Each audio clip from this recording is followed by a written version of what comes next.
ఓం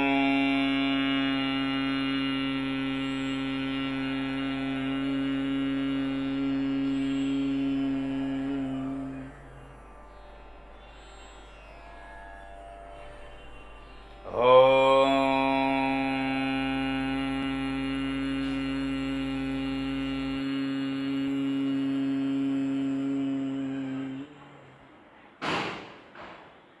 గురుర్బ్రహ్మా గురుర్విష్ణుః గురుర్దేవో మహేశ్వరః గురుః సాక్షాత్ పరం బ్రహ్మ తస్మై శ్రీ గురవే నమః.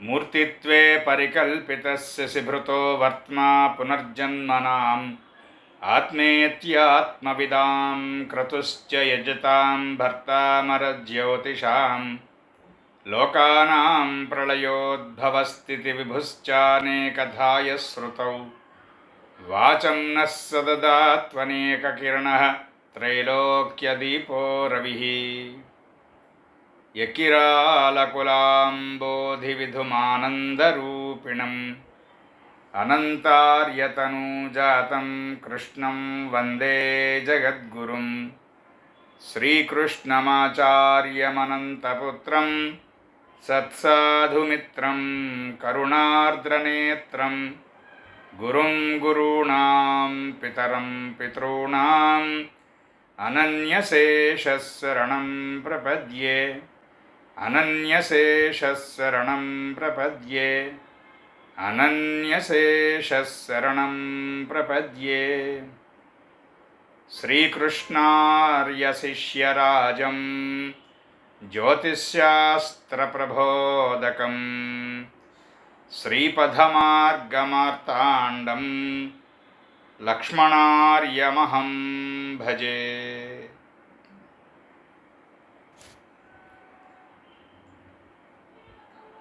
అందరికీ నమస్కారం అండి. మన జ్యోతిష తరగతుల్లో భాగంగా ఇవాళ బుద్ధుని యొక్క భావశీలాధ్యాయంలో పంచమ భావం దగ్గరికి వచ్చాం. ఇంతవరకు ప్రథమ, ద్వితీయ, తృతీయ, చతుర్థ భావాల్లో బుద్ధుడు ఉంటుండగా ఉండేటువంటి లక్షణాలని కొంత అధ్యయనం చేసి ఉన్నాం. ఇవాళ పంచమ బుద్ధుడిని చూద్దాం. పంచమ బుద్ధుడు మంచిదే, మంచి బుద్ధిబలం ఉంటుంది. బుద్ధిబలము అంటే ఇక్కడ కిందటిసారి మనం తరగతిలో చెప్పుకున్నట్టుగా తెలివితేటలకి జ్ఞానానికి ఉన్నటువంటి వ్యత్యాసాన్ని గుర్తుపెట్టుకుని ఈ బుద్ధిబలాన్ని అర్థం చేసుకోవాలి, వ్యాఖ్యానం చేయాలి. అది చాలా ముఖ్యం. బుద్ధిబలము అనగానే సుబుద్ధినిచ్చేటువంటి లక్షణము అని ఒక అర్థం సూచించబడుతుంది. కానీ ఇక్కడ సుబుద్ధి, దుర్బుద్ధి అనేటువంటిది కాకుండా తెలివితేటల్లో ప్రయోజనకరమైనటువంటి తెలివితేటల విభాగం అని మాత్రమే మనం అర్థం చేసుకోవాలి. ఎందుకంటే పంచమ బృహస్పతి, పంచమ బుధ, ఈ రెండింటికి వ్యత్యాసం గుర్తుండాలి. రెండూ ఒకలాగే అనిపిస్తాయి లేకపోతే. అందుచేత ఈ పంచమంలో ఉన్నటువంటి బుధుడు మంచి వ్యాపార దక్షత ఇస్తాడు. ఆ వ్యాపార దక్షతకి అనువైనటువంటి చక్కని ఆలోచన సరళి ఇస్తాడు. అలాగే విలాసవంతమైనటువంటి వస్తువులు అమ్మేటువంటి వ్యాపారం, సినిమా హాల్సు,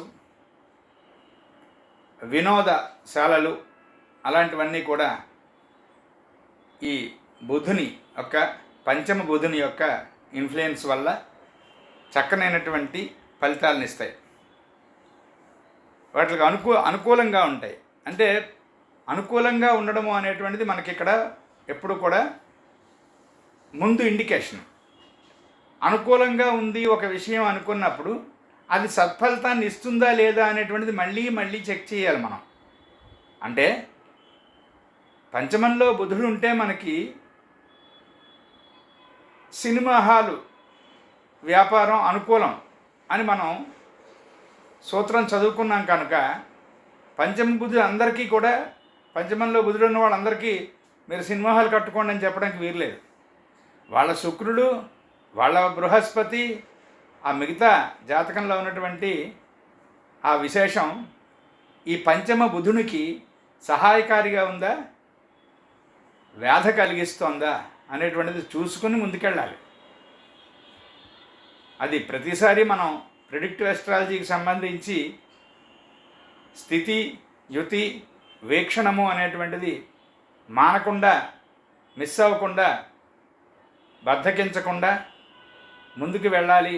ఆ విషయంలో జాగ్రత్త పడాలి అని చెప్పుకుంటూనే ఉంటాం. ఎందుకంటే చెప్పుకోవాలి ఆ విషయం.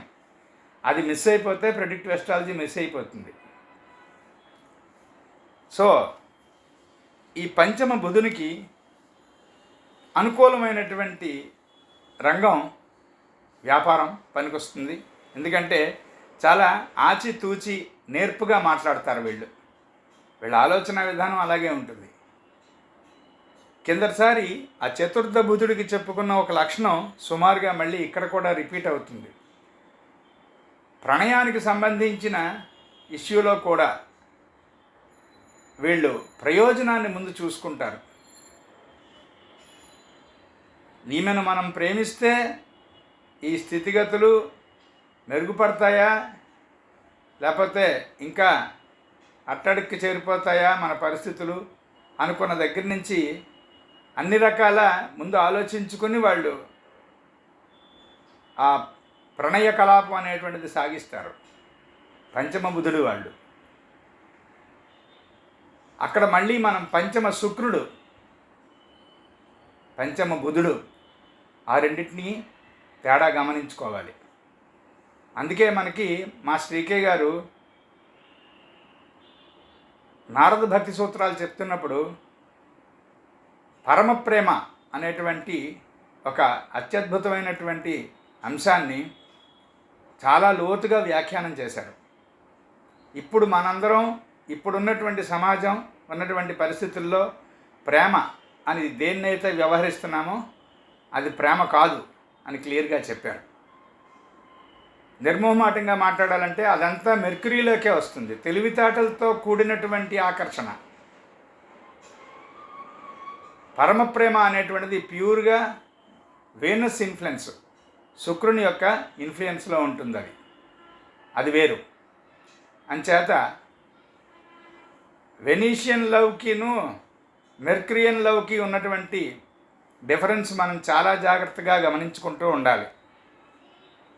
అక్కడ జ్యోతిష్కుడు మోసపోరాదు. ఇక ఈ మృదువుగా నేర్పుగా మాట్లాడడం అనేటువంటి లక్షణం చేత పంచమ బుధుడు వాళ్ళు వ్యాపారం చక్కగా చేసుకుంటారు. అలాగే వక్తృత్వము అంటే సెకండ్ హౌస్లో మెర్క్యూరీ ఉంటే, ద్వితీయంలో మెర్క్యూరీ ఉంటే చక్కనైనటువంటి వాగ్ధోరణి అంటే అనుకూలమైనటువంటి వాగ్ధోరణితో పాటు సభావస్యము అనేటువంటి చక్కని లక్షణం కూడా ఎలాగైతే ఉంటుందో పంచమ బుధుడికి కూడా ఆ లక్షణం ఉంటుంది. కాకపోతే కుజ శనులతో వ్యాధ పొందకుండా ఉండాలి జాతకం. ముఖ్యంగా బృహస్పతితో చక్కనైనటువంటి దృష్టి కలిగి ఉంటే ఈ పంచమ బుధుడికి చాలా అద్భుతమైనటువంటి ఫలితాలు ఉంటాయి. తర్వాత పంచమం సంతానం కదా, ప్రతిభ, వ్యుత్పత్తి, క్రియేటివిటీ, వీటన్నిటితో పాటు పంచమ భావం అనేటువంటిది విద్యతో పాటు సంతాన ప్రాప్తి అనేటువంటి దానికి పంచమ భావం ప్రధానమైనటువంటి కారకత్వం వహిస్తుంది. అలా పంచమంలో బుధుడు ఉంటుండగా ఉన్నటువంటి జాతకానికి సంతానానికి సంబంధించినటువంటి ఆస్పెక్ట్ ఆలోచిస్తున్నప్పుడు ఖచ్చితంగా బృహస్పతికి సంబంధించినటువంటి శుభదృష్టి కలిగి ఉందా లేదా ఈ బుధుడు అనేటువంటిది చూసుకోవాలి. ఇక్కడ 2 ప్రత్యేకమైనటువంటి ప్రధాన అంశాలు చెప్పుకుందాం. కిందటి తరగతిలోనే మనం చెప్పుకున్నాం క్లీబయోగములు అనేటువంటివి. క్లీబయోగము అంటే సంతానోత్పత్తి ప్రసాదించినటువంటి నపుంసకత ఇచ్చేటువంటి యోగము. ప్రధానంగా పురుషునిలో ఈ విశేషం మనం ఈ నిర్వీర్యత అనేటువంటిది, నిస్తంతువు అంటారు చూసారా, అంటే పిల్లలు లేనివాడు, అక్కడ పురుషుని యొక్క కారణంగా ఉన్నటువంటి విశేషాన్ని ఈ క్లీబయోగాలు చెప్తాయి. స్త్రీకి వంధ్య అంటారు, పిల్లలు లేనటువంటి ఆమెను, అది వేరు. మళ్ళీ అక్కడ మనకి రజస్సుకు సంబంధించినటువంటి దోషముల కారణంగా బిడ్డలు కలగకపోవడము అనేటువంటిది గర్భదోషములు అనేటువంటి విభాగంలోది.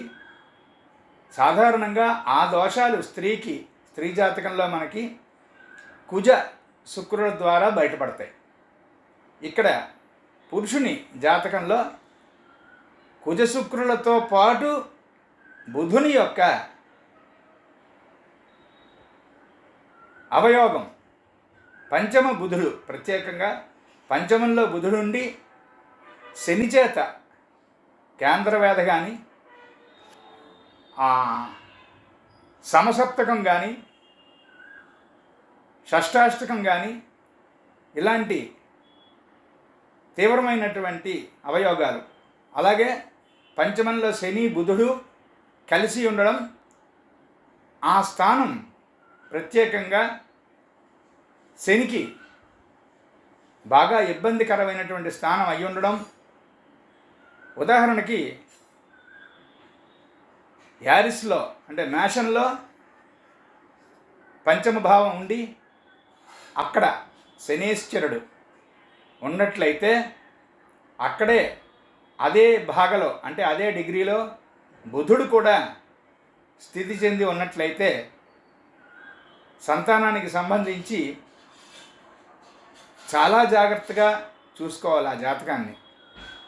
అన్లెస్ మార్సు జూపిటరు చాలా చక్కనైనటువంటి ప్రదేశాల్లో ఉండి బాగా అనుకూలమైనటువంటి స్థితిగతులను కలిగి ఉండి ఆ జాతకానికి సంతానానికి ప్రసాదించేటువంటి వయస్సులో కుజ లేదా శుక్ర లేదా బృహస్పతుల యొక్క దశ లేదా అంతర్దశ నడుస్తూ ఉండి ఇన్ని సుయోగాలు కలిసి ఉంటే తప్ప ఈ బుధశనుల కలయిక పంచమంలో సాధారణంగా సంతానాన్ని ఇవ్వదు.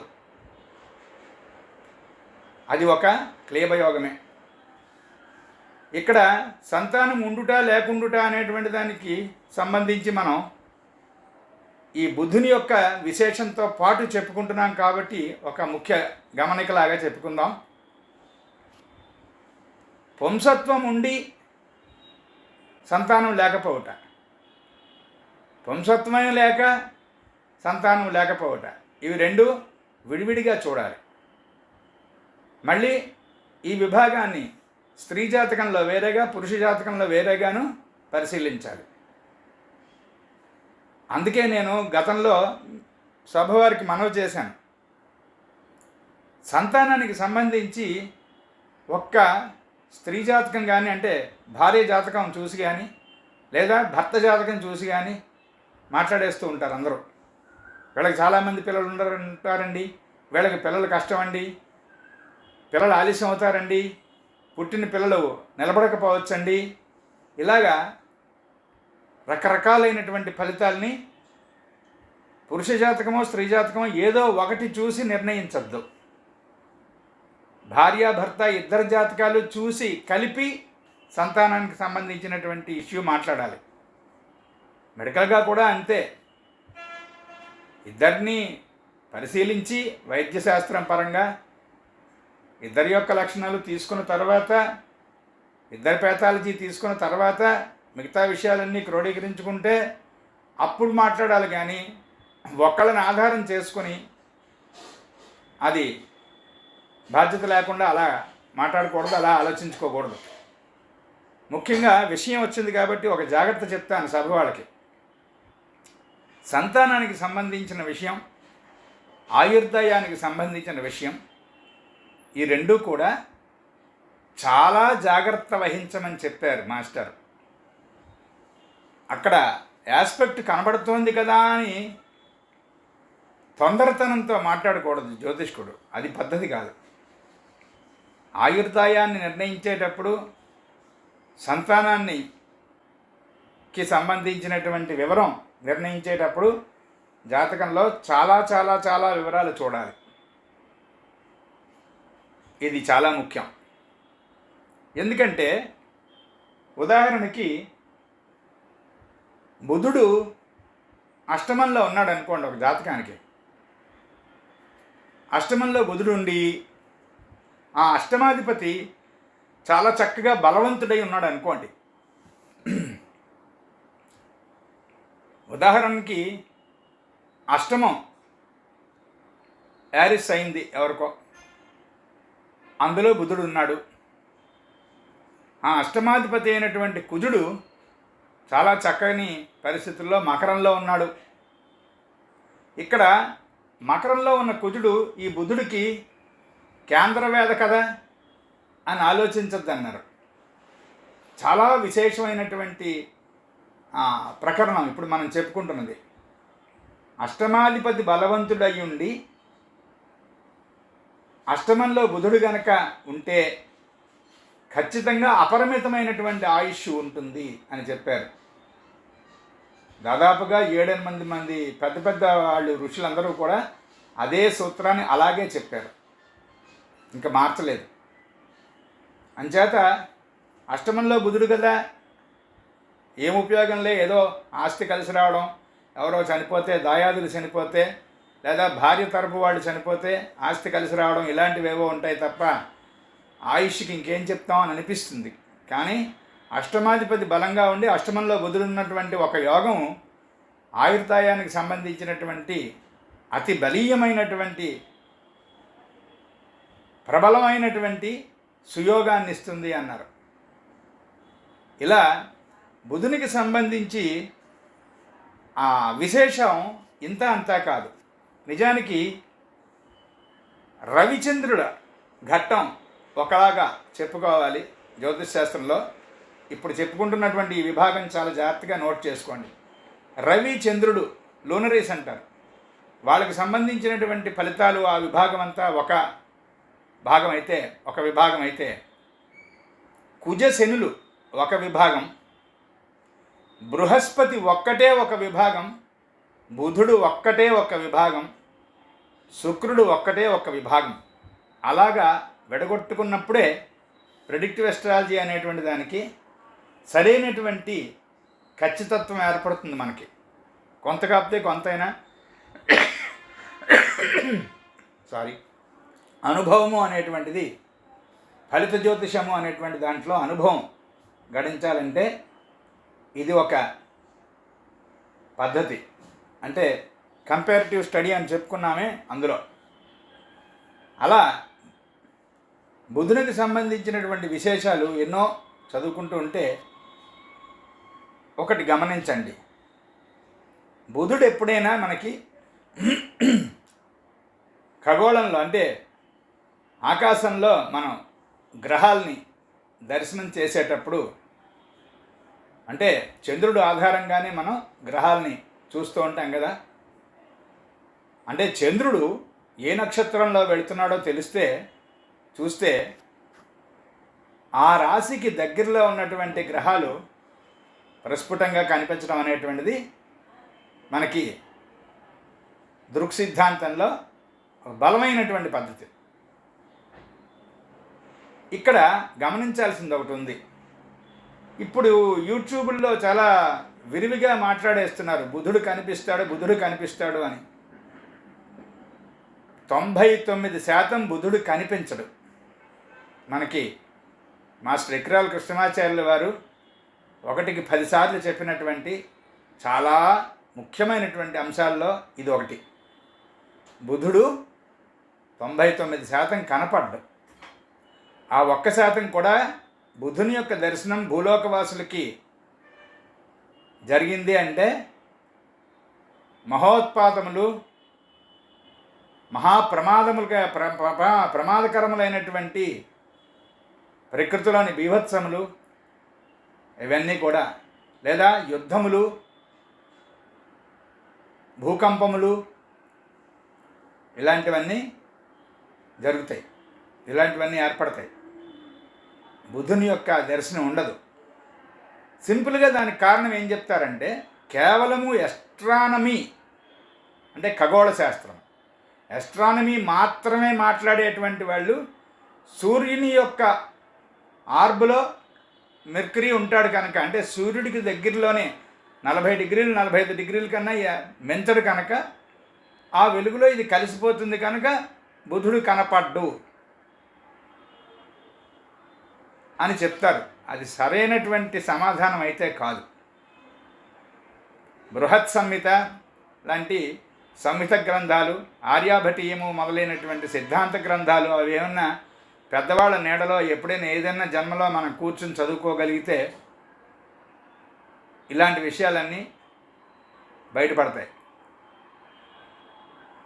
సూర్యుడి వెలుగులో ఉన్నందువల్ల బుధుడు కనపడ్డు అనేటువంటిది సరైనటువంటి సమాధానం కాదు. ఇంకా చాలా సమాధానాలు ఉన్నాయి దానికి, ఇంకా చాలా విస్తృతమైనటువంటి చర్చ ఉన్నది దాని మీద.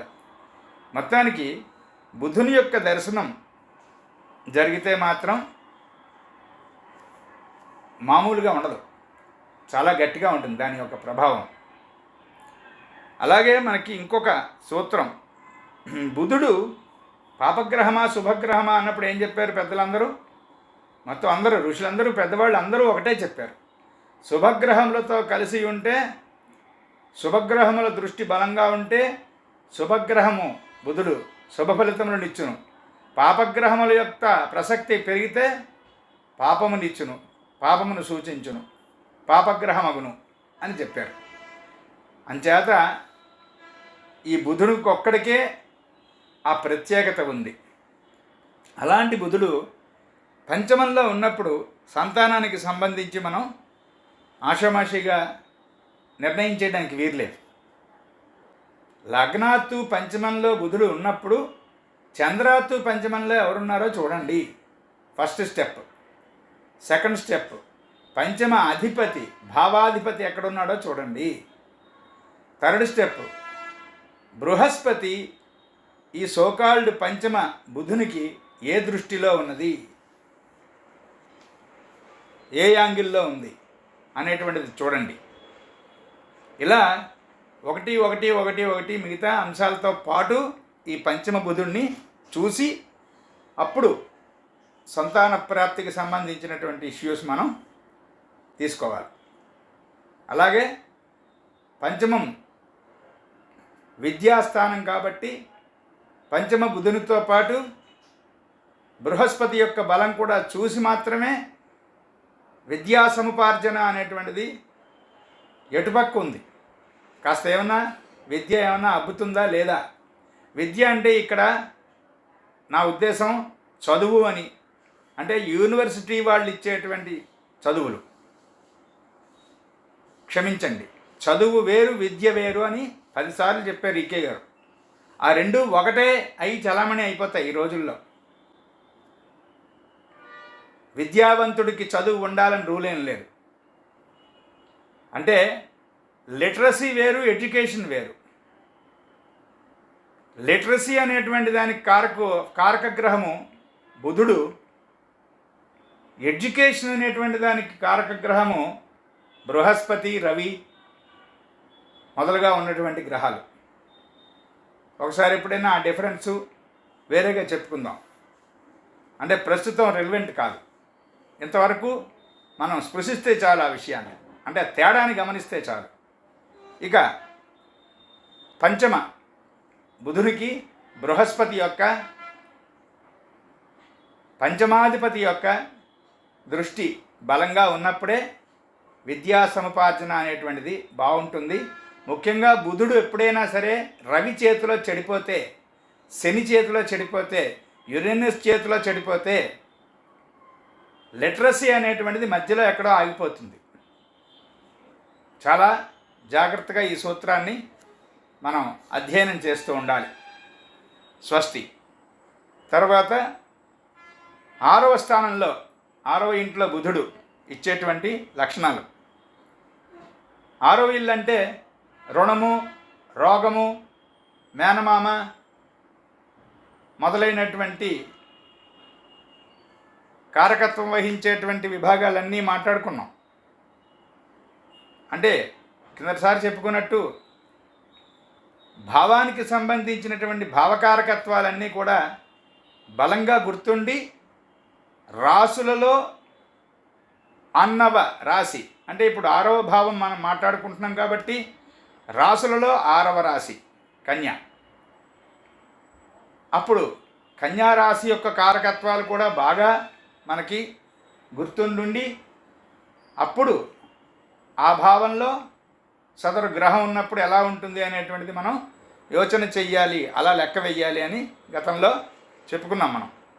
అలా చూస్తే 6వ ఇంట్లో ఉన్నటువంటి బుధుడు రాతకోతలు అంటారు చూసారా, ఈ డాక్యుమెంట్ రైటర్ అంటారు. డాక్యుమెంట్ రైటర్స్ రెండు రకాలు ఉంటారు.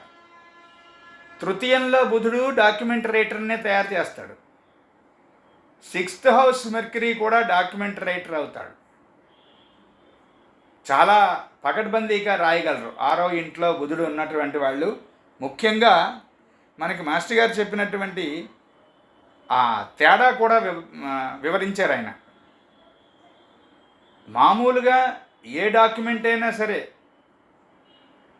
ఎలాంటి ప్రొసీడింగ్స్ అయినా సరే రాయడం అనేటువంటిది తృతీయంలో రాతకోతలు ఉన్నాయి కాబట్టి, తృతీయ భావంలో ఆ భావకారకత్వంలో ఉన్నాయి కనుక అందులో బుధుడు ఖచ్చితంగా మంచి రాతకోతల శక్తిని ఇస్తాడు. కానీ 6వ ఇంట్లో ఉన్నటువంటి బుధుడు క్రిమినల్ సైడ్ ఉండేటువంటి కేసెస్ అంటే బాగా తికమగ్గా ఉండేటువంటి మడత పేచీలు అంటారు చూసారా, అలాంటివి రాయగలగాలంటే 6వ ఇంట్లో బుధుడే రాయాలి.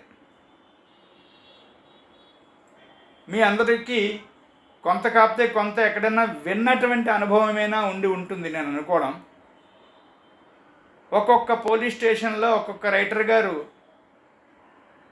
ఆ కేసు జరిగినటువంటి పూర్వాపరం ఆయన రాసినటువంటి తీరు తెన్ను చూస్తే అది 1, 2, 3, 4 వాయిదాల్లో అది వీగిపోతుంది కోర్టుల్లో.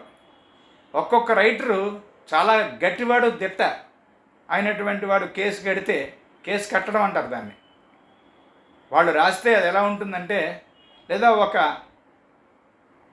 అడ్వకేట్ గారి దగ్గర చీఫ్ అసిస్టెంట్ ఎన్నో సంవత్సరాల నుంచి ఉంటాడు, నువ్వు రాసివై దీన్ని, నువ్వు అప్లై చేయవై దీనికి అంటాడు ఆయన, పెద్ద ఆయన లాయర్ గారు. అలాంటి వాళ్ళు కూడా వాళ్ళు ఒకసారి డ్రాఫ్ట్ చేశారనుకోండి, ఏదన్నా రాశారనుకోండి, ఇంక తిరుగుండదు. అందులో ఉన్నటువంటి మడత పేచీలు చాలా దారుణంగా ఫిక్స్ అయిపోతాయి. అలాంటి వాళ్ళందరూ కూడా 6వ ఇంటి బుధుడు ఉన్నటువంటి వాళ్ళ లక్షణాలు అవి. చాలా గట్టిగా ఉంటుంది వాళ్ళ పెన్ను.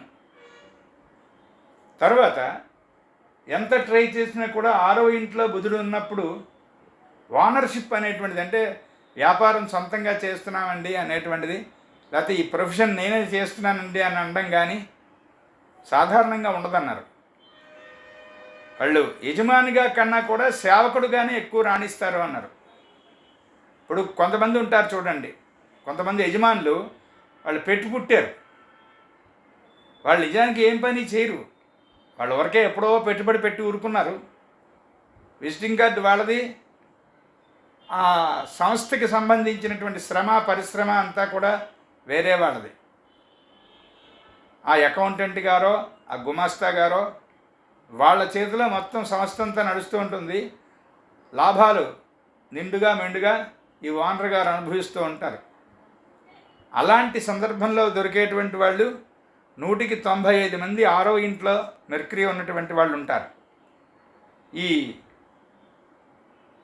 బిల్డర్స్ ఉంటారు చూసారు, ఇల్లులు కడతారు చూసారా, రియల్ ఎస్టేట్ ఏదైనా సరే నిర్మాణం, అక్కడ కూలీలందరినీ సూపర్వైజ్ చేసి వాళ్ళకి జీతం బెత్తం ఇచ్చి టైంకి వచ్చారో లేదో చూసుకుని కర్రపెత్తనం అంటాం. ఆ supervisors mercury 6th house mercury వాళ్ళు. అంటే మనకి భావఫలాధ్యాయం అనేటువంటిది ఇలా ఎందుకు వర్ణించబడుతుందంటే, ఈ భావంలో ఈ గ్రహం ఉంటుండగా ఉన్నటువంటి జాతకుడు మన దగ్గరికి వస్తే, బాబు మీరు ఈ రకమైనటువంటి ప్రొఫెషన్ని అలవాటు చేసుకోండి, మీరు ఈ రకమైనటువంటి ప్రొఫెషన్కి అప్లై చేయండి ఉద్యోగానికి, దీనికి సంబంధించినటువంటి చదువుకోండి అని చెప్పి పంపించవచ్చు మనం. తద్వారా వాళ్ళు సుఖంగా జీవనం సాగిస్తారు ఉన్నంతకాలం, ఎవరికీ జవాబుదారీ కాకుండా. నిజానికి మానవ జన్మ ఎవరికీ జవాబుదారీ కాకుండా శరీరం విడిచిన తర్వాత కూడా ఇంకొకళ్ళ చేత మాట పడకుండా జీవించగలగడం అనేటువంటి ఏకైక వెలుగు మార్గం జ్యోతిష్ శాస్త్రం. దాని ప్రకారం మానవుడు జీవించడం మానేసుకున్నాడు కాబట్టి సమస్యల పాలైపోయాడు, కానీ లేకపోతే హాయిగా ఉంటాడు. అలా 6వ ఇంట్లో బుధుడు ఉంటుండగా మన దగ్గరికి ఎవరైనా వస్తే వాళ్ళకి ఇవి చెప్తాం, ఈ ప్రొఫెషన్స్ చూసుకోండి. అలాగే 6వ ఇంట్లో బుధుడు ఉంటుండగా ఉన్నటువంటి జాతకులకి మిగతా శని కుజుడు వాళ్ళతో ఉన్నటువంటి ఆస్పెక్ట్స్ ఎలా ఉన్నాయో చూస్తే, నర్వ్ సిస్టమ్ వీళ్ళ తాలూకా నరాల స్థితి, శరీరంలో ఉన్నటువంటి నరముల స్థితి అనేటువంటిది మనకి 6th మెర్క్యూరీ చెప్తాడు. మార్సు సాటర్న్ రెండిటితో మంచి ఆస్పెక్ట్స్ కలిగి ఉన్నట్లయితే భయం లేదు. ఆ మాత్రం ఈ మాత్రం ఏదో చిన్న చిన్న రుగ్మతలున్నా ముందుకెళ్ళిపోతారు. శని కుజులు ఎవరితోన్నా ఇబ్బందిగా ఉంటే నరాలకు సంబంధించినటువంటి చాలా లోతైనటువంటి వ్యాధులు కలగడం, అలాగే చంద్రుడు కూడా పాడైపోతే జాతకంలో వాళ్ళకి ఉన్మాదం కలిగేటువంటి అవకాశం ఉంటుంది 6వ ఇంట్లో మెర్క్యూరీ ఉన్నప్పుడు. అంటే ఖచ్చితంగా ఇది ఏర్పడాలి, ఖచ్చితంగా వీళ్ళందరికీ 6వ ఇంటి మెర్క్యూరీ అందరికీ పిచ్చి రావాలని ఉండదు, అలా అర్థం చేసుకోకూడదు. సూచన, గట్టి సూచన అటుపక్క ఉంది, అలా చెక్ చేయాలి మనం. తర్వాత ఈ లాడ్జెస్ వాటిల్లో, ముఖ్యంగా సినిమా హాల్స్ వాటిల్లో ఉండేటువంటి క్లార్క్స్ ఉంటారు చూసారా, గుమాస్తాలు, వాళ్ళు 6th మెర్క్యూరీ. 5th మెర్క్యూరీ వాళ్ళకి సినిమా హాల్ ఉంటుంది, 6th మెర్క్యూరీ వాళ్ళు అందులో వర్క్ చేస్తూ ఉంటారు, అది తేడా. అలాగే వడ్డీ వ్యాపారం ఒకటి, 6వ ఇంట్లో బుధుడు ఉన్నటువంటి వాళ్ళకి వడ్డీ వ్యాపారం అలవాటు ఉండే అవకాశం ఉంది. లేదా వడ్డీ వ్యాపారస్తుల దగ్గర నుంచి పనిచేస్తూ వారు ఓనర్సు అప్పులు ఇస్తే ఆ అప్పులకు వడ్డీలు వసూలు చేసేవాళ్ళు ఉంటారు ఉద్యోగస్తులు. ప్రతీ నెల కొంతమంది దగ్గరికి వెళ్ళి వడ్డీ వసూలు చేసుకొస్తూ ఉంటారు. వాళ్ళు 6వ ఇంటి మెర్క్యూరీ వాళ్ళు. అలాగే అదృష్టం కలిసి వచ్చి మిగతా అంతా జాతకం బలంగా ఉన్నప్పుడు వీళ్ళు కూడా వడ్డీ వ్యాపారం చేసుకోవచ్చు హాయిగా. కానీ కుజశనుల్లో ఎవరితోనైనా వేధ కనుక ఉంటే ఎట్టి పరిస్థితుల్లో చేయకూడదు, అది కూడా జాగ్రత్త పడి చెప్పాలి మనం. అంటే నిజానికి శాస్త్రధర్మాన్ని అనుసరించి వడ్డీ వ్యాపారం చెయ్యండి, లేకపోతే ఇంకోటి సమాజానికి ఇబ్బంది కలిగించేటువంటి విషయాల్లో వ్యాపారాలు, సదరు ప్రొఫెషన్స్ రన్ చేయమని చెప్పకూడదు. అది మనకి సొబగు కాదు, తప్పు. కానీ శాస్త్రంగా నేర్చుకుంటున్నాం కనుక, అధ్యయనం చేస్తున్నాం కనుక సమాజంలో ఉండేటువంటి లక్షణాలను మనం శాస్త్రం ద్వారా చూడడానికి ప్రయత్నం చేస్తాం, అంతవరకే. ఇక ఈ 6వ ఇంటి బుధునికి ముఖ్యంగా జీర్ణాశయం చాలా జాగ్రత్తగా చెక్ చేయమన్నారు. కుజ శనులతో వేధ కనుక ఉంటే 1కి 2 సార్లు చెక్ చేసుకుంటూ ఉండాలి. ముఖ్యంగా స్త్రీలకి 6వ ఇంట్లో బుధుడు శని చేతిలో కానీ కుజుడి చేతిలో కానీ చెడిపోతే చాలా ప్రమాదం. చెప్పుకున్నాం కదా, వడ్డీ వ్యాపారం వీళ్ళకి బాగుంటుందని. కుజుడు కనెక్షన్ ఉండి, అంటే కుజుడు స్క్వేరో అపోజిషనో ఉండి 6వ ఇంట్లో బుధుడు ఉన్నవాళ్ళు వడ్డీకి అప్పులు ఇస్తే ఎప్పుడు ఇచ్చిన వడ్డీలల్లో అప్పులల్లో కోర్టుకి వెళ్ళిపోతూ ఉంటాయి, వసూలు అవ్వవు. అదే కనుక శని వేధ పొంది ఉన్నాడు అనుకోండి, ఈ బుధుడు 6వ ఇంటి బుధుడు, ఇంకా తిరిగి రావు అప్పులు. అందుకే ఇది చాలా ముఖ్యంగా గుర్తుపెట్టుకోవాలి. 6వ ఇంట్లో గోచార రవి వెళుతున్నప్పుడు 6వ ఇంట్లో అంటే జాతకుని యొక్క 6వ ఇంట్లో గోచార రవి వెళుతున్నప్పుడు ఆ నెలంతా, అలాగే గోచార శని వెళుతున్నప్పుడు ఆ 6వ ఇంటి భావ మధ్యం అంటాను, చూసారా, హౌస్ కస్ప్ అంటాం. దాని మించి గోచార శని వెళుతున్నప్పుడు ఆ 2 నెలలు, అలాగే కుజుడు వెళుతున్నప్పుడు ఆ సమయంలో అప్పు చేయరాదు. చేస్తే ఇంక తీర్చలేము, నానాయాతన అయిపోతుంది. గుర్తుపెట్టుకోవాలి. బ్యాంక్ లోన్ అప్లై చేస్తామండి అంటూ ఉంటారు కదా, హౌస్ లోన్ అని, ఇంకోటని, ఎడ్యుకేషన్ లోన్ అని. అప్పుడు మనం చెక్ చేయవలసింది వాళ్ళ 6th హౌస్ నుంచి గోచార గ్రహములు ఏవి వెళ్తున్నాయి ఆ టైంలో చెక్ చేసి వాళ్ళకి సలహా చెప్పాలి. స్వస్తి. తర్వాత 7వ ఇంటి బుధుడు. సాధారణంగా బుధుడు కనుక 7వ ఇంట్లో ఉంటే ఎవరికైనా భార్య చాలా గడుసుగా ఉంటుంది. అంటే అదృష్టం బాగుంది, మిగతా జాతకం అంతా బాగుంటే తెలివితేటలుగా వ్యవహరిస్తుంది. మంచి కోసం ఉంటాయి ఆ తెలివితేటలన్నీ. ఇల్లు చాలా చక్కగా సర్దుకుంటుంది, ఏర్పాటు చేసుకుంటుంది. ఇంట్లో ఉన్నటువంటి వ్యవహారాలన్నీ కూడా పెద్దలతోనూ పిన్నలతోనూ కూడా ఏ వ్యవహారం ఎలా నడపాలి అనేటువంటిది తెలుసున్నటువంటి భార్య లభిస్తుంది 7వ మెర్కురీకి. అదే కనుక జాతకం పాడైపోయి మిగతా గ్రహాలతో ఇబ్బందిగా ఉండి 7వ బుధుడు కనుక ఉంటే భార్య చేతిలో మోసపోయాడు అంటారు చూసారా, భర్త చేతిలో మోసపోయింది ఈమె అంటారు చూసారా, అప్పుడు ఈ 7వ బుధుడు కారకుడు అవుతాడు. అంటే చెప్పింది ఒకటి, ఖర్చు చేసింది ఒకటి అనేటువంటి దగ్గర నుంచి ప్రారంభించి ఏ ఖర్చు ఎందుకైందో తెలియకుండా భర్తని మోసం చేసేటువంటి భార్యలు, భార్యని మోసం చేసేటువంటి భర్తలు, అవి 7వ బుధుని యొక్క ప్రధానమైనటువంటి లక్షణాలు. ముఖ్యంగా పురుషుడికి 7మంలో బుధుడుండి కుజుడి చేత బాగా దెబ్బతిన్నటువంటి పరిస్థితి కనుక ఉంటే భాగస్వామి యొక్క శీలం చాలా జాగ్రత్తగా చెక్ చేయవలసి ఉంటుంది. అంటే ఎప్పుడు కూడా చెప్పాను కదా, సంతానము, శీలము, ఆయుష్, ఈ విషయాలు ఏవైతే ఉన్నాయో కూలంకషంగా లోతుగా పరిశీలన చేయకుండా రేపు ఎవరైనా అడిగితే మనం క్లియర్గా శాస్త్రాన్ని చూపించి ప్రూవ్ చేయగలగాలి. అలా లేకుండా బాధ్యతారహితంగా ఆ ప్రిడిక్షన్ నోటితో మాట్లాడకూడదు. అది చాలా చాలా చాలా చాలా ముఖ్యం. ఈ సందర్భంలోనే మాస్టర్ గారు చెప్పిన ఒక మాట చెప్తాను. ఎవరికైనా మనం ప్రిడిక్షను కరెక్ట్గా ఇవ్వలేకపోతే పెద్ద ప్రమాదం ఏం లేదు.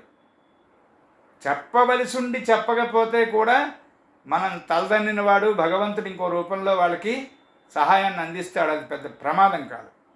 తప్పుడు ప్రిడిక్షన్ ఇచ్చి వాళ్ళ దుఃఖానికో వాళ్ళ తాలూకా ప్రమాదానికో మనం కారకులైనప్పుడు ఆ దుష్కర్మంతా మనమే అనుభవించాలి.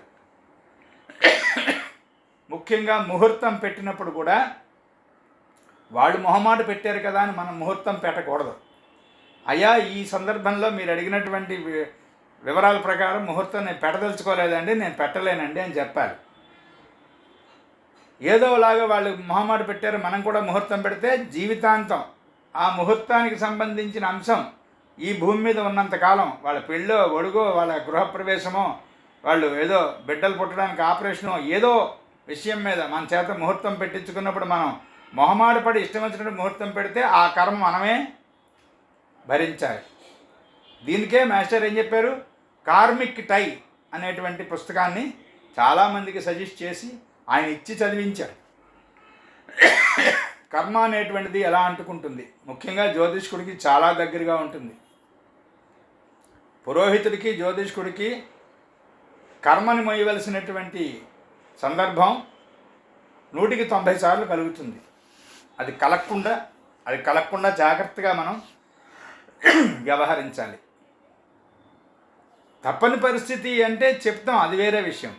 కానీ వీలైనంత మటుకు ముఖ్యంగా ప్రిడిక్ట్ చేసేటప్పుడు అవతల వాళ్ళ శీలాన్ని, అవతల వాళ్ళ సంతాన విషయాల్ని, అవతల వాళ్ళ ఆయుర్దాయాన్ని నిర్ణయించేటప్పుడు, ముహూర్తం పెట్టేటప్పుడు చాలా జాగ్రత్త వహించాలి. ఈ తర్వాత సప్తమ బుధుడు ఉన్నటువంటి వాళ్ళందరికీ, అంటే సప్తమ బుధుడు అంటే ఇక్కడ చాలాసార్లు చెప్పాను, ఏదైనా భావంలో ఏదైనా గ్రహము అన్నప్పుడు ఆ భావ మధ్యానికి అంటే హౌస్ కస్ప్ అనేటువంటి దానికి 4-5 డిగ్రీలు ముందు కానీ వెనక కానీ ఉంటే పూర్తి బలాన్ని కలిగి ఉంటుంది ఆ అంశం. ఆ దూరం ఎంతైతే పెరిగిపోతూ ఉంటుందో ఆ ఫలితం కూడా అంతగా నిర్వీర్యం అయిపోతూ ఉంటుంది. అది ఎప్పుడు గుర్తుపెట్టుకోండి. అలా సప్తమంలో బుధుడున్నటువంటి వాళ్ళకి ఖచ్చితమైనటువంటి ఇష్యూ ఏంటంటే, ఉత్తర ప్రత్యుత్తరాలు, లేకపోతే ఎవరో వచ్చి ఏదో చెప్పడాలు, ఈ వివాహ ప్రయత్నం అంటే వాళ్ళ తాలూకా వివాహ వ్యవస్థ ఎలా ఉంటుంది అనేటువంటిది చూస్తే ఏదో ఒక కారణం రీత్యా ఆ వివాహం ఆలస్యం అవుతూ ఉంటుంది. అంటే పిల్లని చూసినటువంటి సంవత్సరానికి వివాహం అయిందండి ఇతనికి అంటారు చూసారా, అలాంటివి సప్తమంలో బుధుడు ఉంటే జరుగుతాయి. స్త్రీకైనా సప్తమంలో బుధుడు ఉంటే ఎప్పుడో నిర్ణయం చేసుకున్నటువంటి వివాహం ఎప్పుడో జరుగుతుంది. అలాగే సప్తమ భావానికి, ఆ భావ మధ్యమానికి ఆనుకుని కనుక బుధుడు ఉంటే 99% మేనరికం వివాహం జరిగేటువంటి అవకాశం ఉంటుంది. చంద్రాతు సప్తమం కానీ లగ్నాతు సప్తమం కానీ మెర్క్యూరీ ఖచ్చితంగా రక్త సంబంధంలోంచి ఏర్పడినటువంటి వివాహ బంధాన్ని సూచిస్తుంది.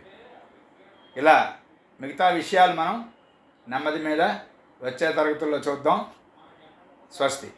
స్వస్తి ప్రజాభ్య పరిపాలయంతాం న్యాయేన మార్గేణ మహిమహీసాః గోబ్రాహ్మణేభ్యः శుభమస్తు నిత్యం. లోకాः సమస్తాः సుఖినో భవంతు. ఓం శాంతి శాంతి శాంతి.